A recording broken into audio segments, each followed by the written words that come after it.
Last committee కూడా వేసుకున్నాము.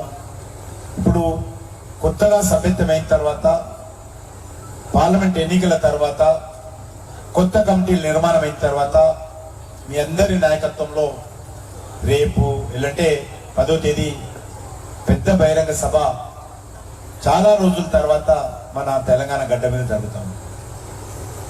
ప్రధానమంత్రిగా 3వసారి బాధ్యతలు చేపట్టిన తర్వాత మొదటిసారి నరేంద్ర మోడీ గారు మన తెలంగాణకు వస్తా ఉన్నారు.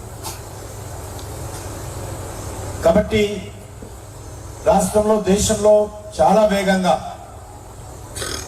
రాజకీయాలు మారుతా ఉన్నాయి.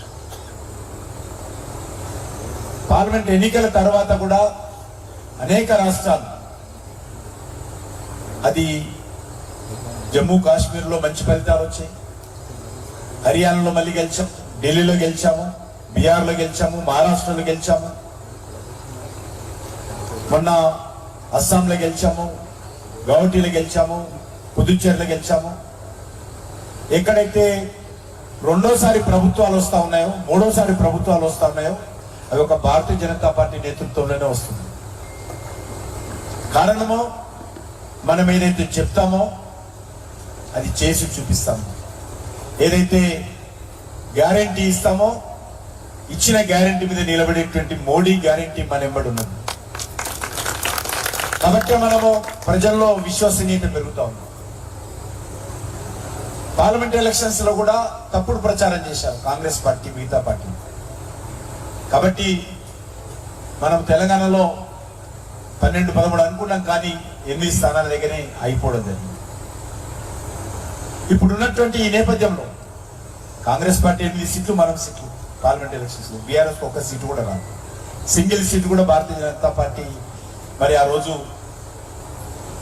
5-6 సంవత్సరాల క్రితం లేకుండే. ఈరోజు మనం 8 స్థానాలకు వచ్చాము మోడీ గారు ప్రధానమంత్రి అయిన తర్వాత. కాబట్టి ప్రస్తుత పరిస్థితుల్లో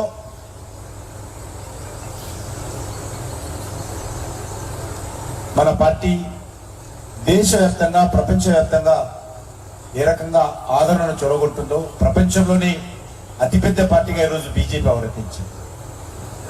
దేశంలో మొదటి పార్టీ, కానీ ప్రపంచంలోనే అత్యధికమైనటువంటి సభ్యులు ఉన్నటువంటి పార్టీ ఏది అంటే అది భారతీయ జనతా పార్టీ.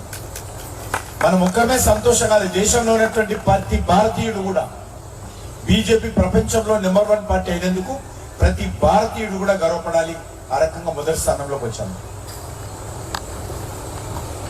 మరి 11వ తేదీ కార్యక్రమం, అనేక రకాల అభివృద్ధి కార్యక్రమాలు వరుసగా వస్తారు. ఇక ప్రధానమంత్రి గారు 10వ తేదీ వరుసగా వస్తుంటారు ప్రధానమంత్రి గారు. ఇప్పుడు 10వ తేదీ మళ్ళీ ఫస్ట్ ఫేజ్, ఎలక్షన్ తర్వాత ఫస్ట్ ఫేజ్ వస్తున్నారు. ఇంకా మనకు ఔటర్ రింగ్ రోడ్ ఉంది, రీజనల్ రింగ్ రోడ్ ఉంది, ఎయిమ్స్ హాస్పిటల్ ఉంది, రైల్ మ్యానుఫ్యాక్చరింగ్ యూనిట్ ఉంది, ట్రైబల్ యూనివర్సిటీ ఉంది. వెనక ఒక 40 రైల్వే స్టేషన్స్ ఉన్నాయి, డెవలప్మెంట్ చేస్తా ఉన్నాం. మన సికింద్రాబాద్ రైల్వే స్టేషన్ 720 కోట్లతో డెవలప్మెంట్ చేస్తా ఉన్నాం.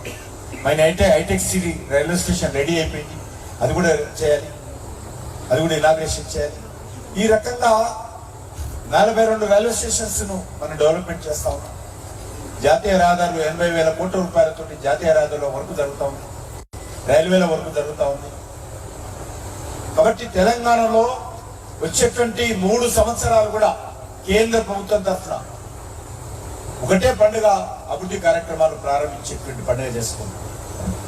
కాబట్టి మనము విశ్వాసంతో మన పార్టీ మీద, పార్టీ నాయకత్వం మీద, మన ప్రియతమ ప్రధానమంత్రి నరేంద్ర మోడీ గారి మీద విశ్వాసంతో ముందుకెళ్ళాం.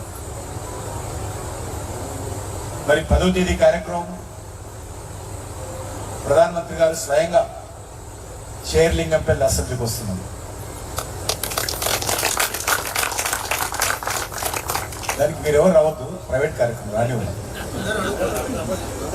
రమ్మని చెప్తున్నా, నేనే చెప్తున్నా. ఒకటి హైటెక్స్ లో అభివృద్ధి కార్యక్రమం ఉంటుంది, 2 ఒక ప్రైవేట్ హాస్పిటల్ ప్రారంభోత్సవం ఉంటుంది. అక్కడ నుంచి సింధు హాస్పిటల్ నుంచి మాదాపూర్ చౌరస్తా నుంచి జూబ్లీ హిల్స్ చెక్ పోస్ట్ నుంచి ఆయన పబ్లిక్ ఇంటికి వెళ్తారు. ఆ రూట్ అంతా డెకరేట్ చేయాలి. వారు సింధు హాస్పిటల్ అయిన తర్వాత అక్కడ నుంచి మాదాపూర్ చౌరస్తా, అక్కడ నుంచి జూబ్లీ చెక్ పోస్ట్ నుంచి పర్యటన ఉంటుంది. కాబట్టి మీ ఏరియా ఎంత వస్తుందో అందరు కూడా నేను వెళ్ళే రూట్లో మరి అలంకారం చేసుకోవాలి. ముఖ్యంగా మీ యొక్క ఖాళీలు కావచ్చు, అపార్ట్మెంట్స్ కావచ్చు, గేటెడ్ కమ్యూనిటీ కావచ్చు, అన్ని గేట్ల దగ్గర మీరందరూ కూడా మీ డివిజన్స్లో తప్పకుండా ఫ్లెక్సీలు పెట్టండి. ఏదో పెద్ద పెద్ద అపార్ట్మెంట్స్ వచ్చినాయి, రెసిడెన్షియల్ అపార్ట్మెంట్స్, కమర్షియల్ కాంప్లెక్స్ వచ్చింది, అదేవిధంగా ఐటీ కంపెనీలు ఉన్నాయి. ఆ చౌరస్తాలలో అంతటా కూడా మరి పెట్టేటువంటి ప్రయత్నం చేయాలి.